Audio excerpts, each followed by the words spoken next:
में सौरभ राजपूत के खौफनाक कत्ल के बाद न्यूज 18 की टीम उसके घर पर पहुंची, जहां पर सौरभ की पत्नी मुस्कान ने अपने प्रेमी साहिल के साथ मिलकर उसका कत्ल कर दिया। कमरे में हर तरफ सामान बिखरा हुआ था। बेड की हालत और कमरे की दीवारें खौफनाक वारदात की गवाही को अंजाम दे रहे थे, यानी बता रहे थे कि किस तरह से वहां पर इतना खौफनाक काम किया गया। तो अब इस बात की गवाही वहां के कमरे जिसमें कि सौरभ का कत्ल किया गया, उस कमरे में जब पुलिस पहुंची है और न्यूज 18 की टीम भी वहां पर पहुंची है, तो उन्होंने देखा कि किस तरह से वहां पर पूरा सामान फैला हुआ था।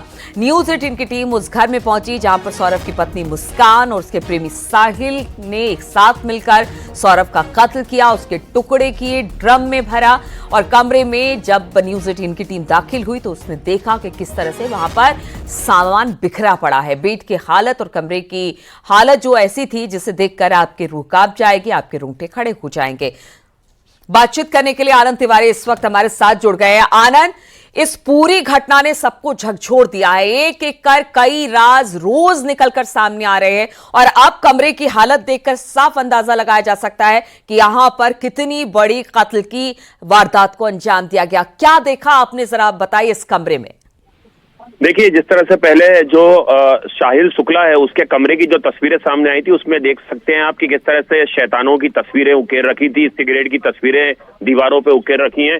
और अब जो सौरभ है जिसकी हत्या की गई है उसके कमरे की जो तस्वीर सामने आई है उसमें आप साफ तौर पे देख सकते हैं कि किस तरह से वो वॉशरूम नजर आ रहा है जिसमें कि बॉडी के पार्ट्स को काटा गया, वो बेड नजर आ रहा है जिस बेड के ऊपर नशा के इंजेक्शन देके उस सौरभ को पहले बेहोश किया गया और उसके बाद उसके बॉडी के पार्ट्स किए गए।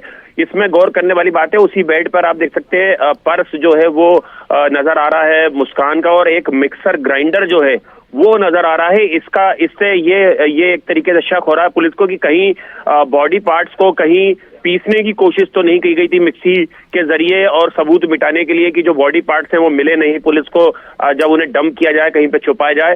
तो इस तमाम चीजों पे पुलिस की जांच जो है आगे बढ़ रही है। और इसके अलावा फिलहाल दोनों मेरठ की जेल में बंद है और मेरठ जेल में भी जो मेरठ जेल के जो जेल के बड़े अधिकारी हैं उन्होंने न्यूज 18 इंडिया को बताया कि करीबन 6 साल से साहिल और जो उसकी प्रेमिका थी मुस्कान वो नशे के आदी थे और लगातार वो हिमाचल प्रदेश नशा करने के लिए जाते थे। और जिस दिन उन्होंने इस हत्याकांड को अंजाम दिया उस दिन भी ऐसा शक जाहिर किया जा रहा है कि दोनों नशे में थे और नशे की हालत में उन्होंने सौरभ की पूरी प्लानिंग के तहत हत्या की।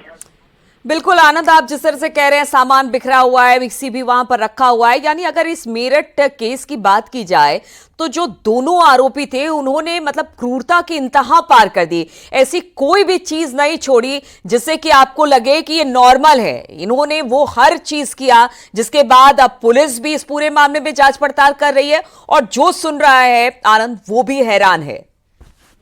देखिए, जो अब तक की जांच हुई है इस पूरे मामले की उससे ये प्रतीत होता है कि दोनों लोग लंबे वक्त से नशा कर रहे थे और नशे के चलते ही उनके अंदर इतनी क्रूरता आ गई, वो इतना ब्रूटल मर्डर जो है उन्होंने किया है। और उसमें एक पत्नी ने अपने ही पति को जो है वो बुरी तरह से मारा, उसके बाद काटा, उसके बाद सीमेंट और ड्रम से बॉडी के पार्ट्स को छुपाया गया। तो ये इस और इशारा है कि कैसे प्लानिंग के तहत जो इस हत्याकांड को अंजाम दिया गया। पुलिस अभी ये भी पता लगाने की कोशिश करेगी जब इन्हें फर्दर रिमांड मिलेगी कि ये जो ड्रम खरीदा गया था और जो सीमेंट खरीदी गई थी इसका आइडिया कहां से आया, क्योंकि बहुत रेयर केस में हमने देखा है कि सीमेंट से किसी की बॉडी को छुपाया जाए या दफनाया जाए। बिल्कुल आनंद, तो क्रूरता की सारी हदें पार कर गई हैं। और अब जिस कमरे में सौरभ का कत्ल हुआ उस कमरे की पहली तस्वीर इस वक्त न्यूज 18 उत्तर प्रदेश उत्तराखंड पर देख रहे हैं हमारे दर्शक कि किस तरह से यहां पर सौरभ को मारा गया होगा। बहुत बहुत शुक्रिया आपका हमारे साथ जुड़ने के लिए। और सौरभ के हत्या के बाद मुस्कान और साहिल हिमाचल पहुंचे। शिमला के जिस होटल में रुके उस कमरे का नंबर 407 बताया जा रहा है।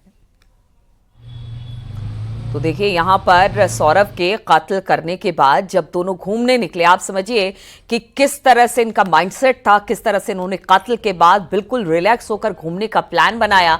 और जिस जगह पर ये हिमाचल के गए उस होटल के कमरा नंबर 407 में रुके थे। ये वही होटल है जहां पर शिमला के एक होटल में ये दोनों रुके, मुस्कान और साहिल, जिसकी तस्वीरें हम आपको दिखा रहे हैं। और जहां पर सौरभ का कत्ल हुआ उस कमरे की तस्वीर भी हम आपको दिखा रहे हैं कि किस तरह से वहां पर पूरा सामान इस वक्त बिखरा हुआ है। और पुलिस अब हर एंगल से इस पूरे मामले की जांच पड़ताल कर रही है।